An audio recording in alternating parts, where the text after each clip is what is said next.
Assalamualaikum warahmatullahi wabarakatuh. Nama saya Hari Triwibowo. Di sini saya akan menjelaskan mengenai lipid.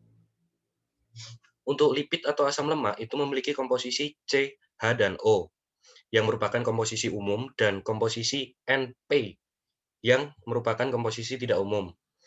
Untuk selanjutnya, lipid itu tidak memiliki gugus fungsional khusus.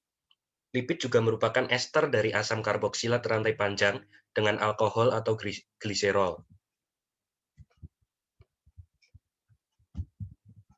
Untuk sifat umum lipid, itu lipid yang dari hewani itu berupa zat padat pada suhu ruangan, lalu lemak pada tumbuhan itu berupa zat cair. Lemak bertitik lebur tinggi itu adalah asam lemak jenuh, sedangkan lemak cair atau minyak adalah asam lemak tidak jenuh. Lemak atau gliserida, asam lemak pendek, itu larut dalam air. Lemak atau gliserida, asam lemak panjang, itu tidak larut dalam air. Selanjutnya, makin kecil berat molekul lemak, itu semakin besar bilangan penyabunannya. Bilangan penyabunan adalah jumlah KOH yang diperlukan untuk menyabunkan 1 gram lemak.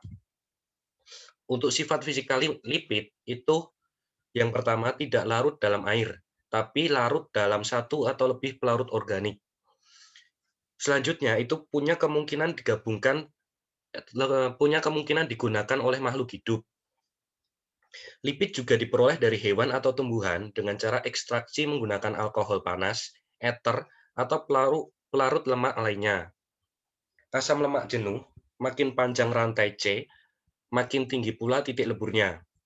Untuk asam tidak jenuh, makin banyak ikatan rangkap, makin rendah titik leburnya. Kelarutan asam lemak dalam air berkurang dengan bertambahnya panjang rantai C. Sebagai contoh, asam kaproat larut sedikit dalam air, sedangkan asam palmitat, stearat, oleat, dan linoleat tidak larut dalam air. Untuk sifat kimia lipid, asam lemak itu adalah asam lemah. Bila larut dalam air, maka molekul asam lemak terionisasi sebagian dan melepaskan ion H+.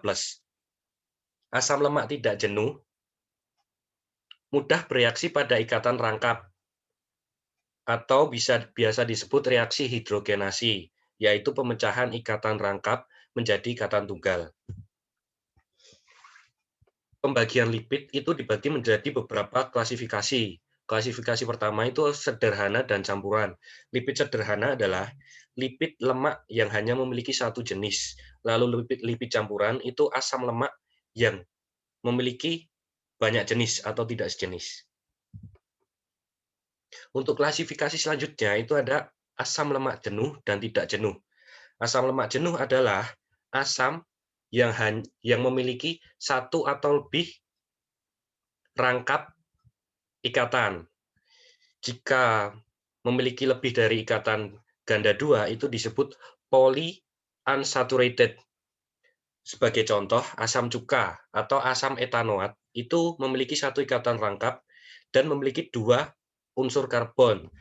Asam propionat atau asam propanoat itu memiliki tiga unsur karbon dan selanjutnya. Terus sampai ke bawah, sampai asam stearat atau asam oktadekanoat itu memiliki 18 unsur karbon. Untuk asam lemak tak jenuh, itu dibagi menjadi tiga berdasar derajat ketidakjenuhannya. Asam lemak tak jenuh tadi adalah berarti asam lemak yang tidak memiliki ikatan rangkap. Pembagian berdasar derajat ketidakjenuhannya itu adalah asam lemak tak jenuh tunggal atau monounsaturated, monoethenoid atau monoenoat. Yang kedua adalah asam lemak tak jenuh banyak atau polyunsaturated, polyethenoid, polyenoat. Lalu ada eicosanoid, yaitu senyawa yang berasal dari asam lemak. Eicopolyeinoat yang meliputi prostanoid dan leukotriene.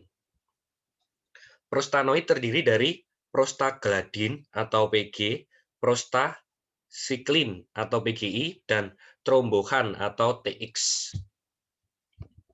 Untuk kelas-kelas asam tak jenuh, itu ada kelas omega 7, yaitu asam palmitoleat. Lalu ada kelas omega 9, ada asam oleat dan asam elaidat. Lalu kelas omega 6, itu ada asam linoleat, asam linolenat, dan asam arakidonat. Lalu kelas omega 3, itu ada asam linoleat, linolenat, asam timnodonat, asam servonat. Struktur asam lemak itu jenuh, seperti ini. Dia memiliki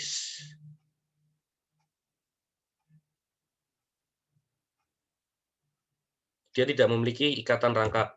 Untuk asam tak jenuh, seperti ini, dia memiliki ikatan rangkap di sini. Untuk penggolongannya, itu ada menurut Bloor, terdiri dari lipid sederhana, seperti tadi, lipid gabungan, lalu ada derivat lipid. Lipid gabungan adalah ester asam lemak yang mempunyai gugus tambahan, seperti contoh fosfolipid cerebrosida. Lalu ada derivat lipid, itu senyawa yang dihasilkan oleh proses hidrolisa lipid, sebagai contoh asam lemak, gliserol, sterol, dan lainnya.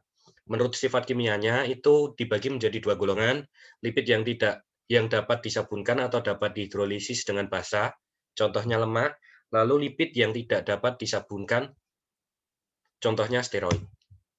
Untuk manfaat lipid sendiri, lipid itu bermanfaat sebagai komponen lemak depot atau lemak yang disimpan dalam sel tumbuhan atau hewan.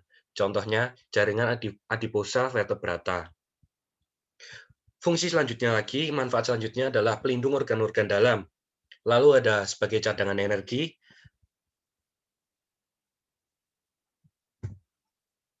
Mungkin sekian dari saya.